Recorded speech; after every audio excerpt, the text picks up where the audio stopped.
अगर आपका पैसा किसी एनबीएफसी में लगा है या आपने वहां से लोन लिया है तो ये खबर आपके लिए बेहद जरूरी है। आरबीआई ने एक बार फिर सख्त तेवर दिखाते हुए मुथूट फाइनेंस समेत जो है 6 बड़ी एनबीएफसीज पर जुर्माना ठोक दिया है। लेकिन सवाल ये है कि आखिर आरबीआई बार बार एनबीएफसी कंपनियों पर कार्रवाई क्यों कर रहा है, किन किन कंपनियों पर कार्रवाई, इसका भी लिस्ट है मेरे पास, उसको भी जानने की कोशिश करेंगे। इसके अलावा क्या इन कंपनियों में कोई बड़ी गड़बड़ी चल रही है या फिर आरबीआई पूरे सेक्टर को जो है अनुशासन में यानी डिसिप्लिन में लाने की कोशिश कर रहा है। आखिर किन नियमों का उल्लंघन हुआ और इन्वेस्टर्स और ग्राहकों के लिए इसका क्या मतलब है, आइए आसान भाषा में पूरी खबर को समझने की कोशिश करते हैं। नमस्कार, आप देख रहे हैं मनी 9 और मैं हूं आपके साथ विशाल शर्मा। सबसे पहले किन किन कंपनियों पर कितना जुर्माना लगा, इससे कहानी की शुरुआत करते हैं। देखिए, अवेल फाइनेंशियल सर्विसेज पर जो है 6.20 लाख का जो है जुर्माना लगा है। मुथूट फाइनेंस पर 5,80,000 का जुर्माना, सत्या माइक्रो कैपिटल पर 3,10,000 का जुर्माना, पैन इमामी कॉस्मेट पर जो है वो 3,10,000 रुपए का जुर्माना लगा है। धनी लोन्स एंड सर्विसेज पर 2,70,000 का, वहीं Muthoot vehicle and asset finance पर 2,70,000 रुपए का जो है वो जुर्माना लगा है। अब एक एक कंपनियों पर जो है जुर्माना क्यों लगा, इसके पीछे की कहानी क्या है, एकदम आसान भाषा में जो है इसको डिकोड करते हैं। देखिए, मुथूट फाइनेंस पर जो है 5.80 लाख का जुर्माना क्यों लगा, ये जान लेते हैं। देखिए, आरबीआई के मुताबिक कंपनी ने कुछ जरूरी नियमों का सही तरीके से पालन नहीं किया। मुख्य वजह ये है कि खातों के रिस्क यानी जो है जोखिम की समय समय पर सही समीक्षा नहीं की गई है। सस्पिशियस ट्रांजैक्शन पकड़ने और उनकी रिपोर्ट करने के लिए मजबूत जो है सॉफ्टवेयर सिस्टम जो है उसका इस्तेमाल नहीं किया गया। इससे आरबीआई के जो है नियमों का उल्लंघन हुआ। इसके बाद जो है इतने लाख रुपए का जुर्माना लगा है। अब आइए, अवेल फाइनेंशियल सर्विसेज पर सबसे ज़्यादा यानी 6.20 लाख की पेनाल्टी क्यों लगी, ये भी समझ लेते हैं। ये देखिए, इस पर सबसे ज़्यादा जुर्माना लगा है अवेल फाइनेंशियल्स पर। मुख्य वजह ये है कि कंपनी के मैनेजिंग डायरेक्टर 2 अन्य एनबीएफसी कंपनियों में भी डायरेक्टर थे, जो आरबीआई के नियमों के अनुरूप यानी नहीं था। कंपनी ने सिंगल पार्टी जो है एक्सपोजर की तय सीमा का भी उल्लंघन किया। आसान भाषा में अगर इन बातों को समझे तो एक ही व्यक्ति जो है या संस्था को तय सीमा से ज़्यादा जो है अवित्तीय जोखिम देना आरबीआई के नियमों के खिलाफ माना जाता है। इस वजह से जो है सबसे ज़्यादा जुर्माना यानी 6.20 लाख का जुर्माना लगा है, पेनल्टी लगी है। पैन इमामी कॉस्मेट पर आते हैं। इस पर जो है 3.10 लाख का जुर्माना लगा है।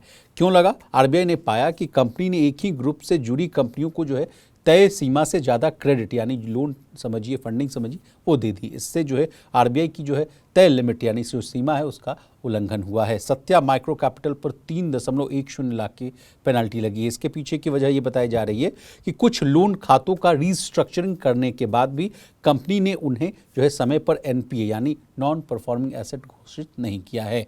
अगर मान लीजिए, आसान भाषा में इस बात को भी समझा देता हूं आपको, अगर कोई लोन जो है लंबे समय तक नहीं चुकाया जाता तो उसे एनपीए माना जाता है। आरबीआई के अनुसार कंपनी ने ऐसे खातों को सही समय पर एनपीए नहीं दिखाया। इस वजह से जो है कहा जा रहा है कि 3 लाख के आसपास की इन पर भी जो है जुर्माना यानी पेनल्टी लगाई गई है।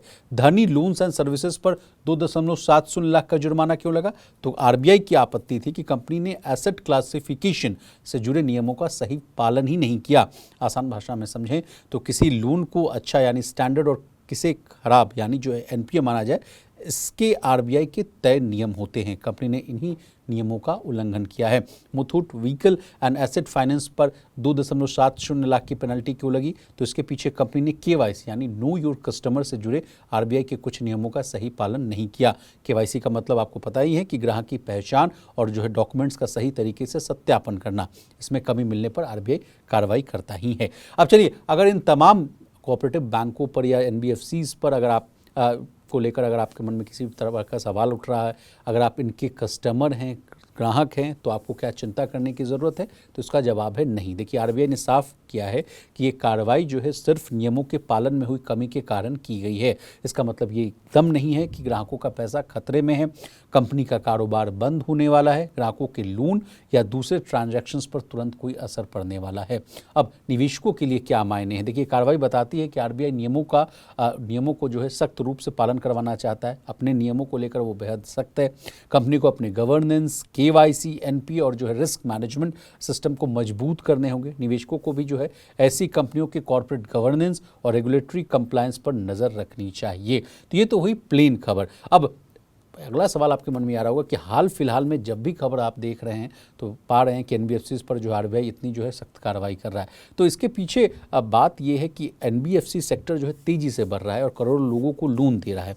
अब इस सेक्टर में नियमों का पालन नहीं होगा तो पूरे जो है वित्तीय जो सिस्टम है, फाइनेंशियल जो सिस्टम, उस पर असर पड़ सकता है। अब क्यों बार बार कार्रवाई हो रही है, इसके पीछे के भी 2-3 पॉइंट्स उनको भी समझ लेते हैं। देखिए, ग्राहकों के पैसे और हितों की सुरक्षा वाला मामला है। एनबीएफसी आज देखिए home loan, gold loan, personal loan, vehicle loan और एमएसएमई लोन जो है बड़े पैमाने पर दे रही है।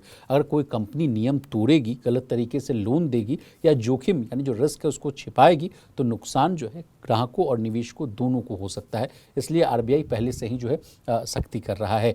दूसरी पॉइंट यह है कि एनपीए यानी खराब लोन छिपाने से रोकना। कुछ कंपनियां जो है खराब हो चुके लोन को समय पर जो है एनपीए घोषित ही नहीं करती। इससे कंपनी की जो है वित्तीय स्थिति जो है वास्तविक से बेहतर दिखती है। निवेशक जो है गलत जो है जानकारी के आधार पर फैसला ले सकते हैं। इसी वजह से आरबीआई एसेट क्लासिफिकेशन और एनपीए के जो नियम उस पर खास नज़र रख रहा है। तीसरा बात ये आ रहा है कि केवाईसी और मनी लॉन्ड्रिंग को रोकना चाहती है आरबीआई। अगर केवाईसी सही नहीं होगी तो फर्जी खाते खुल सकते हैं, मनी लॉन्ड्रिंग हो सकती है, धोखाधड़ी जो है वो बढ़ सकती है। इसलिए आरबीआई जो है केवाईसी और एंटी मनी लॉन्ड्रिंग यानी एएमएल जो है नियमों के पालन पर लगातार कार्रवाई कर रहा है। अगला पॉइंट यह है कि बहुत ज़्यादा जोखिम लेने से रोकना चाहती है। अगर कोई एनबीएफसी एक ही कंपनी या ग्रुप को बहुत ज़्यादा लोन दे देती है या एक ही सेक्टर में ज़रूरत से ज़्यादा पैसा लगा देती है तो उस ग्राहक के डिफ़ॉल्ट करने पर एनबीएफसी को ही जो है बड़ा नुकसान हो सकता है। इसलिए आरबीआई जो है एक्सपोजर लिमिट्स का जो है सख्ती से पालन करवा रहा है। फिर अगला पॉइंट ये है कि तेज़ी से बढ़ते डिजिटल लोन सेक्टर पर निगरानी रखना चाहती है। हाल के वर्षों में जैसा कि मैंने आपको स्टार्टिंग में भी बताया कि इंस्टेंट लोन ऐप्स आ गए हैं, डिजिटल लेंडिंग प्लेटफॉर्म्स आ गए, फिनटेक एनबीएफसी मॉडल आ गया, बहुत तेज़ी से बढ़ रहे हैं। इनमें कई मामलों में जो होता है छिपे हुए चार्जेस होते हैं, गलत तरह से रिकवरी की जाती है, ग्राहकों के डेटा का गलत इस्तेमाल किया जाता है और इससे जुड़ी हुई कई शिकायतें सामने आती है। इसलिए आरबीआई जो है इस पूरे सेक्टर की जो है निगरानी बढ़ा चुका है। इसके अलावा एक पॉइंट ये आ रहा है कि 2018 की आईएलएनएफएस संकट से भी सबक लेना चाहती है। देखिए 2018 में आईएलएनएफएस संकट के बाद ये साफ हो गया कि अगर किसी बड़ी एनबीएफसी में गंभीर जो है गड़बड़ी होती है तो उसका असर पूरे जो है वित्तीय बाजार पर पड़ सकता है।